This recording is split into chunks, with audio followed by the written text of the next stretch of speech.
Ladies and gentlemen, our third speaker is Dr. Usman Chohan, a star of the Center for Aerospace and Security Studies. Dr. Chohan is an economist. He is amongst the top 10 business authors of the Special Science Network, and has already published 4 books at this very young age. And certainly he has a long way to go forward. He certainly, being an economist, he is very well aware of the economic issues, not confronting not only Pakistan but the entire region. His focus will be on the impact of this Ukrainian crisis on the overall economic scene, particularly with regard to the kind of economic woes that we are faced with. So, floor is yours, Dr. Usman. Thank you.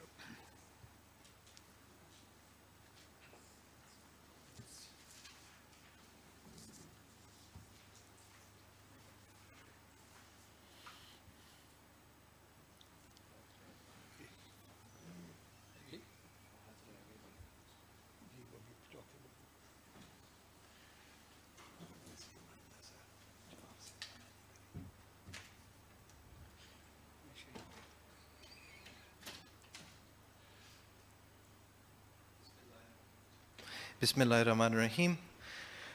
President CASS, esteemed panelists, and the diverse audience that we have, I'd like to recognize our visitors from fellow think tanks, from the NSD, serving and retired members of the Air Force, as well as the diplomatic community, and members of the general public who have graced us with their presence. I'm covering the economic dimensions of the Russia-Ukraine conflict. I'd request that one of the cameras remain on the presentation rather than on my Haseen chehra, because that is less important. I have picked a specific image here.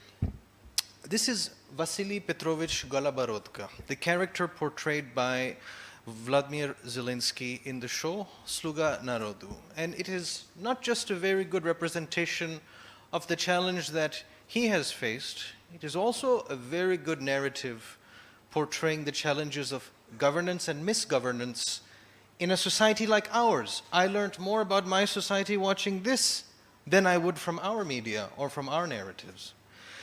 But in addition, it is the best symbol of what we as a global community, as a world society, have to deal economically.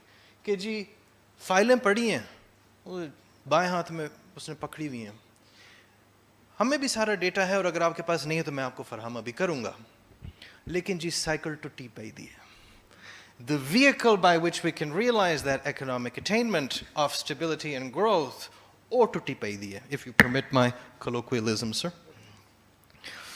So, my presentation was intended to be slightly longer, but I request your patience because it is 2 presentations. I'll try to make it as engaging and lively as I can, even though I recognize that the subject is fundamentally quite dull. The first component is the economic fallout for the world as a whole, right? And that includes us. But I'll actually do that in the second part. And I'd instead prefer to take economics as warfare, the economic weapon, economic sanctions first. So this is 2 different presentations being done together. There is a lot of reading that is out there about economic warfare, the economic weapon.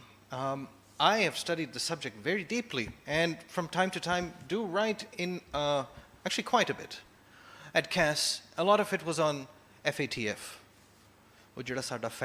and it's been a nightmare, and so I've been deeply engaged with how this stuff really works. And so when I saw the case study of Russia, it is fascinating, and that's why I want to share some things with you.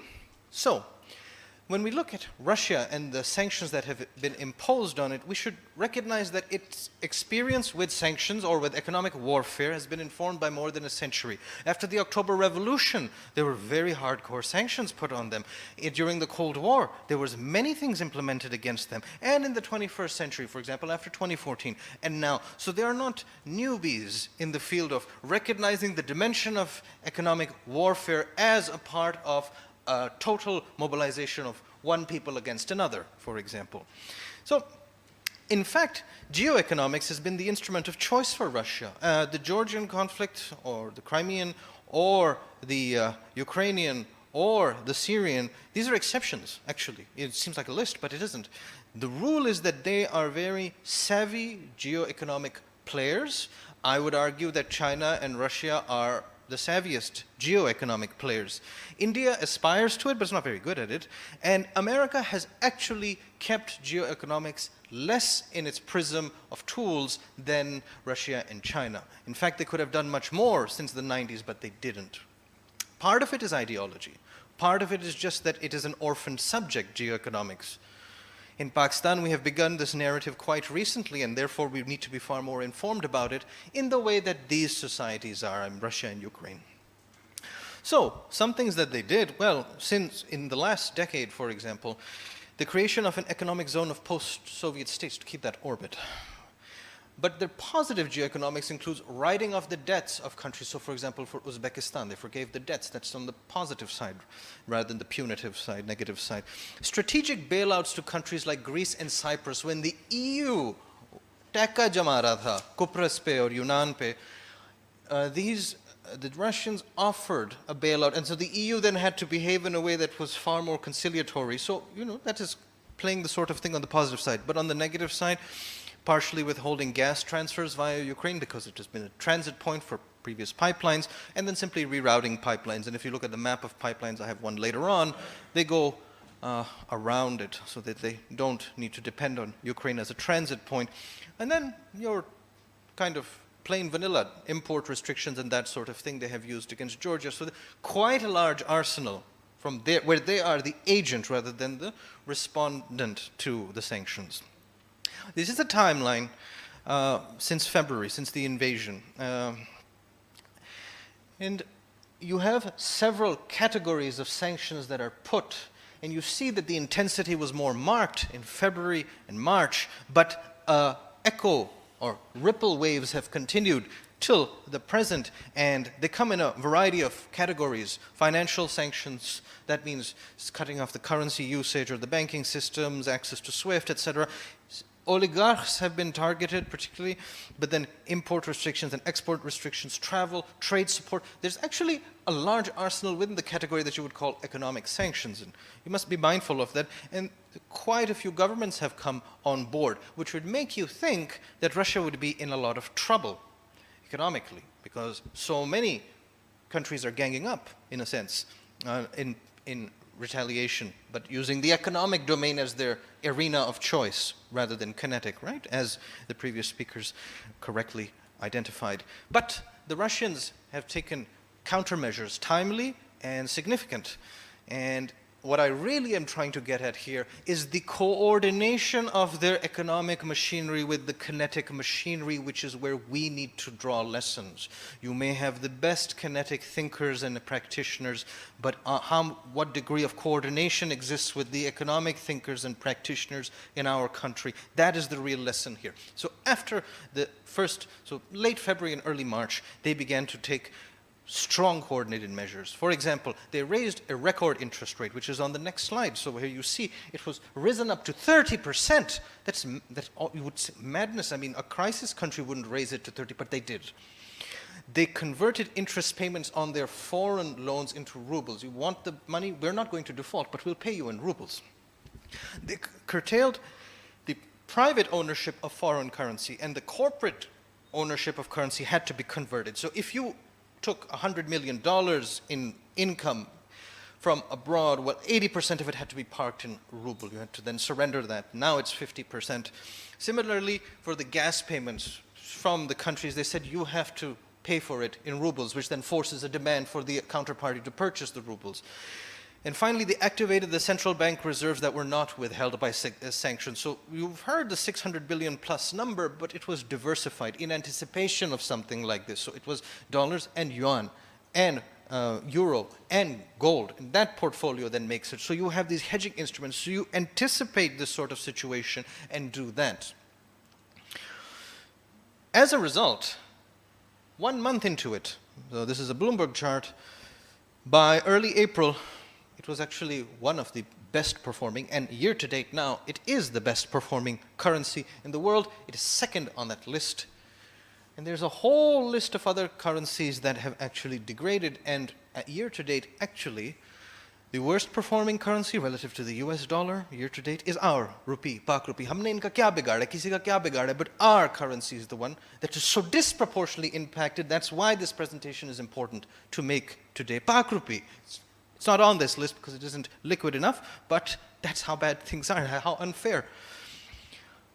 And so the ruble itself, that is the graph, but this is an inversion. So this is the USD RUB. So you see that it was in, let's say, since 2018 trading at about 60 to 70, and then it fell, it's an inverted graph, to about 130 immediately. But because of those measures now, it is actually stronger now than any point in the last 4 years as a currency. Now, what is that? Having a strong currency may or may not be a good thing. For example, some countries try to keep their currency cheaper for exports, or because they cannot produce the equivalent currency. So the Swiss franc, for example, their central bank tries to keep it cheap, or the Japanese central bank tries to keep it cheap. So it isn't automatically a good thing, but for them, given the hemorrhaging that was anticipated of their currency, they haven't done that. In fact, we talk about current account surplus and current account deficits, so they are raking in about $20 billion a month now, during wartime. So current account surplus is what we're really looking at.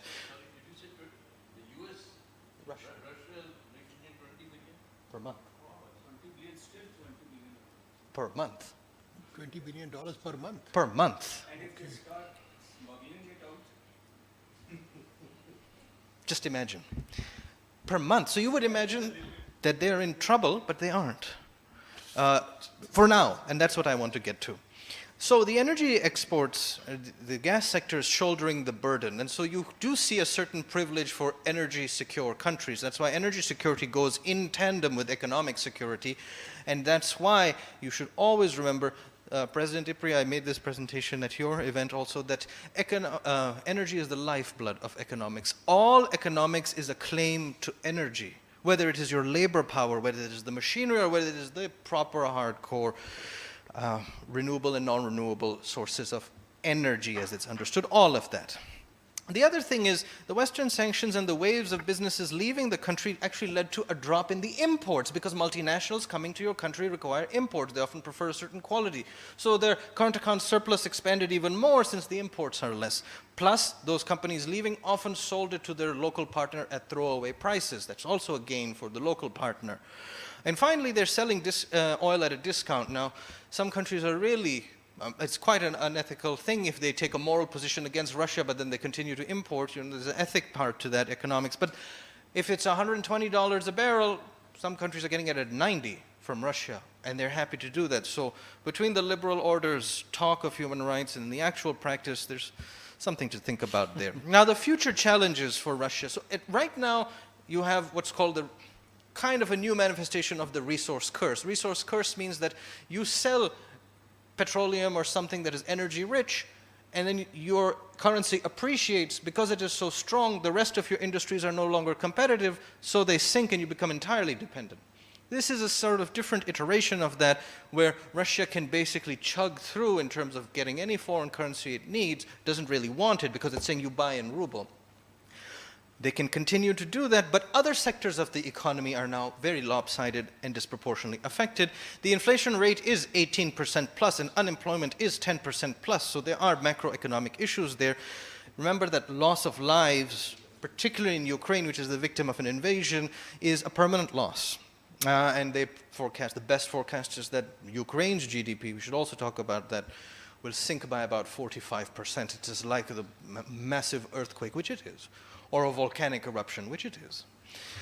And for now, they are prolonging their interest structure, the interest rate structure, by paying in rubles, but what if in the future the lenders prefer to write off that debt and have that default? What happens? I don't know. The best forecast is that Russia's GDP will drop by about 10 to 15%. So it isn't easy, despite what seems. So there you have two parallel sets of results, and you can hearken to whatever you would like. I'll tell you a certain sector that is benefiting. It's not even in Europe. More than half of the Pentagon's $6.5 billion portion of emergency spending package for Ukraine is designated simply to replenish the DoD's inventories. And Biden asked for a certain amount of stimulus.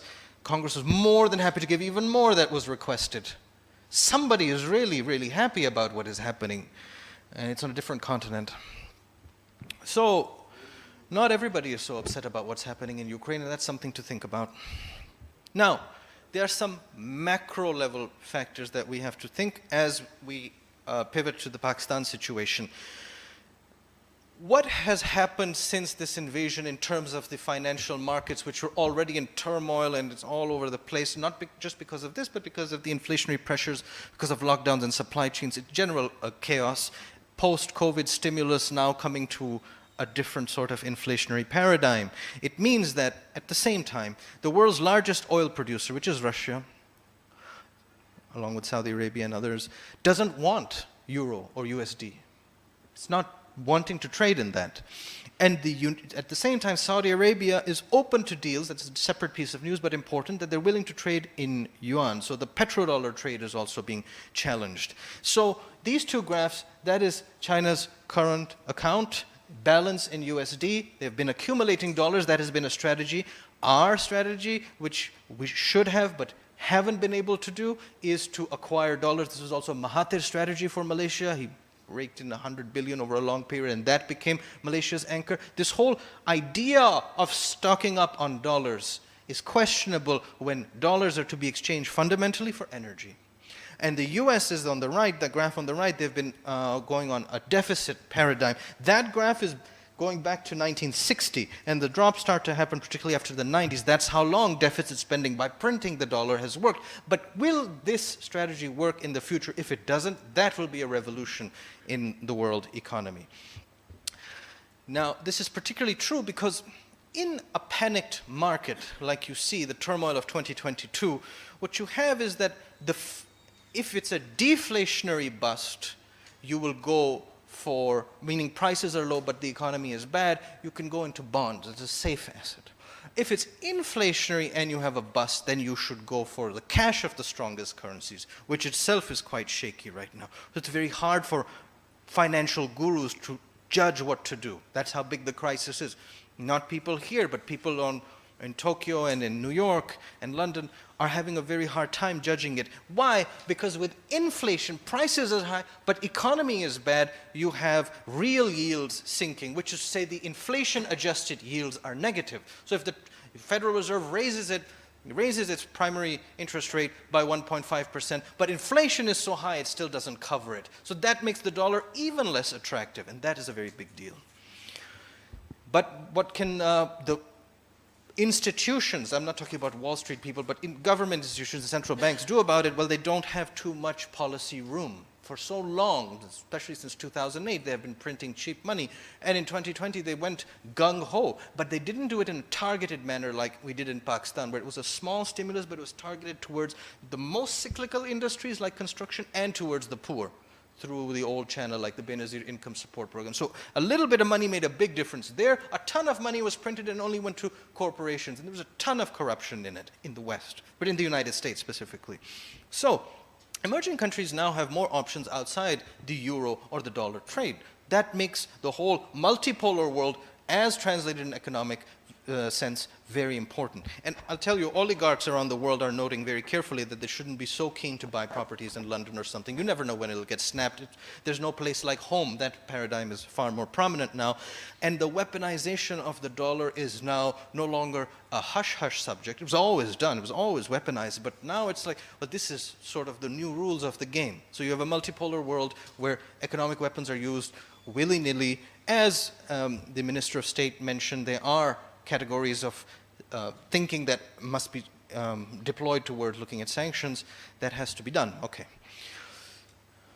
Why is energy, as I said, and I continue to say, all economics is a claim on energy fundamentally? Because energy has been a key driver of financial and economic health. You have two paradigms here on the left. It doesn't show the contrast well, but one part is orange and the right is green. The first, this is the MSCI China, so the stock market of China is reflected in a value-weighted index. That was the age of Chinese cheap coal that drove that. And the blue graph, which rose after that, was the age of cheap US shale. Those two revolutions are over, and now energy is being disrupted. So what's going to be the major driver? Coal. Look at the price of coal, which is that black graph. It has been nice and stable throughout this 3-decade period, while oil has led to shifts up. Coal has not been a very sexy thing to do. The climate activists rightfully point out the polluting nature of it, but coal has been basically the driver of the economic miracle that I have witnessed in my life, which is the rise of China, is all driven by coal, basically. And now, with this current situation, China has told its institutions, its agencies dealing with energy, "Ke pai jao."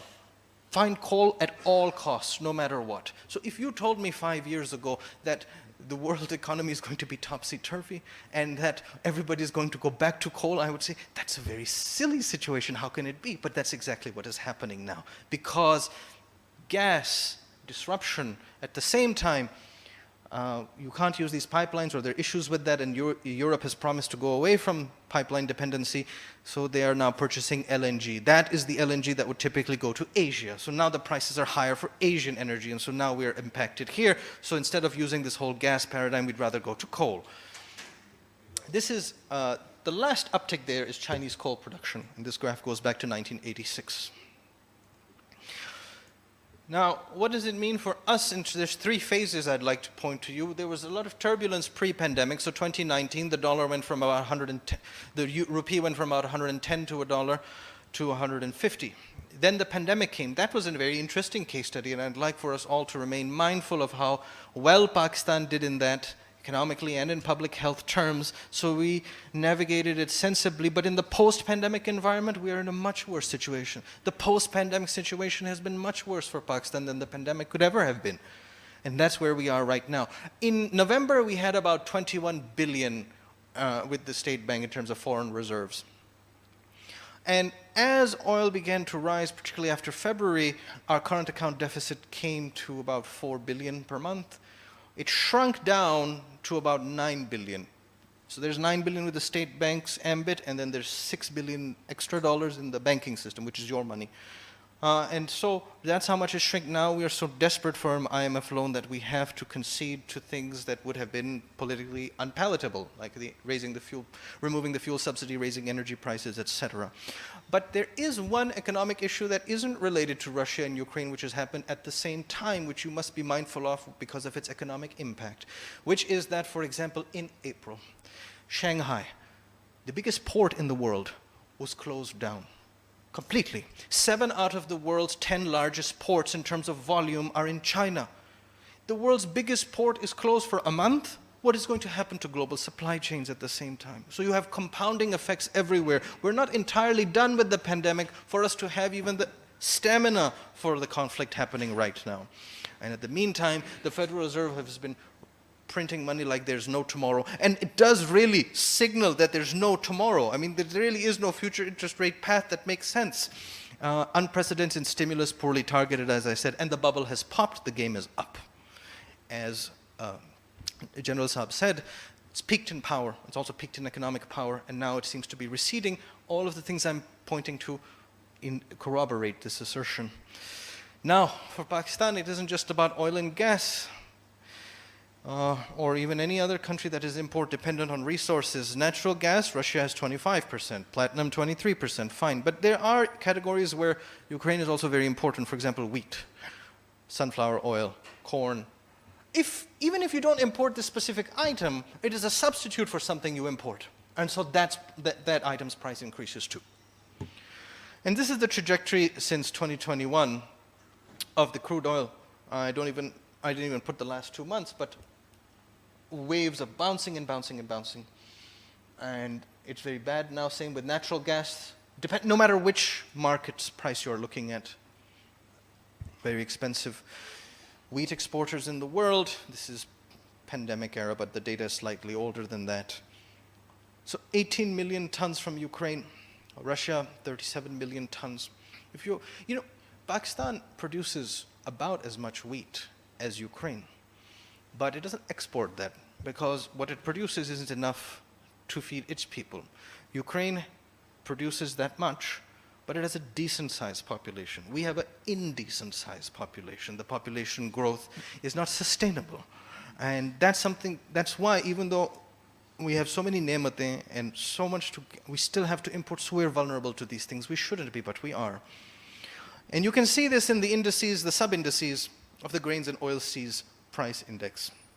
So wheat is 62% more expensive than a year ago, maize is 32%, etc. You don't need to know the specific numbers. You feel it even when you go to the utility store. And then there's countries like Sri Lanka, which don't have anything to depend on to start with. They don't have something like the Punjab or the Sindh, which grows wheat. And so their case is very instructive because the decisions that they have been taking pre-pandemic, during the pandemic, and after have all culminated into absolute damnation economically. So people here said, without looking at the economic history of Sri Lanka, could we be in the same situation? No. First of all, because we're more anticipatory, but second, because we're luckier in terms of our endowments. But don't look at just Pakistan and Sri Lanka and think of South Asia. Just imagine countries in the Middle East that are non-oil producing. Yemen imports 39% of its food. Palestine, Libya. Okay, what's going to happen to these countries? Look at the condition of Yemen before this war. And the same for something like Lebanon, which is already virtually bankrupt. So there's plenty of regions in the world. I won't even bring up sub-Saharan Africa. But the thing is that a conflict that is happening in the northern hemisphere in a generally cold climate with a rich soil is actually impacting the southern hemisphere or the equator in a way that was unimaginable. So this is the condition in which we are now. And so even if you have, in this image, he has a fixed cycle, but he has to carry a mace. And you can swing that mace around, but until the global community works in a compassionate manner, understanding the suffering of Ukraine, and understanding how we all have to work together to solve the bigger problems, like not depend, God help us, we're using coal again, work towards solving the wicked problems together, these types of conflicts will erupt, and every time it will be harder for us to deal with it individually, rather than working as a world community in a sense of peace and brotherhood. Thank you very much.